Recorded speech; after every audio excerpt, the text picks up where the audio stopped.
So ఇండియాలో ఇంకా demon slayer favour తగ్గలేదు అనుకుంటే ఇంకో ఫేవర్ వచ్చింది. సో దాని పేరే చైన్సా మ్యాన్. సో చైన్సా మ్యాన్ యానిమే నుంచి సీక్వెల్గా చైన్సా మ్యాన్ రజాక్ అనే ఒక మూవీ మనకి ఇండియాలో అఫీషియల్గా అయితే రిలీజ్ అయితే అవబోతుంది. డీమన్ స్లేయర్ తర్వాత ఈ యానిమేకి మోస్ట్ హైప్ ఉందన్నమాట. సో ఈ యానిమేని మీరు ఇంకా చూడకపోతే ఇప్పుడే చూసేయండి. జస్ట్ 12 ఎపిసోడ్స్ ఉంటాయి. క్రంచీరోల్లో అవైలబుల్ కూడా ఉంది. సో దీని స్టోరీ కూడా సేమ్ డీమన్ స్లేయర్స్ లాగే.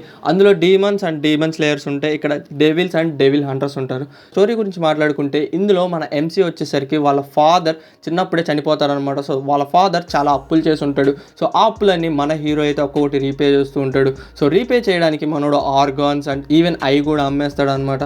సో ఒకానొక టైంలో తన దగ్గర ఉన్న పెట్ అండ్ తను ఫ్యూజన్ అయిపోవాల్సి వచ్చింది అనుకోకుండా. సో దాని తర్వాత మన హీరోనే ఒక డెవిల్లా మారిపోతాడు. దాని తర్వాత ఏం జరిగింది అనేది సిరీస్ అనమాట. ఈ సిరీస్కి సీక్వెల్గానే ఈ మూవీ అయితే వస్తుంది. యాక్షన్ అయితే తోపు ఉంటుంది అనమాట. ఖచ్చితంగా మీ అందరికీ నచ్చేస్తుంది. ఖచ్చితంగా ఈ సిరీస్ అయితే చూడండి. ఇంకొక విషయం, ఈ మూవీ 18+ అవ్వబోతుంది. అండ్ ఈ మూవీ ఈ మంత్ 26th అయితే అఫీషియల్గా ఇండియాలో అయితే రిలీజ్ అవుతుంది. సో ఈ మూవీకి నేనైతే టికెట్స్ బుక్ చేసుకుంటున్నాను. మరి మీరు బుక్ చేసుకుంటున్నారా? కింద కామెంట్లో చెప్పండి. ఫర్ మోర్ రీల్స్ ఫాలో రా యానిమే.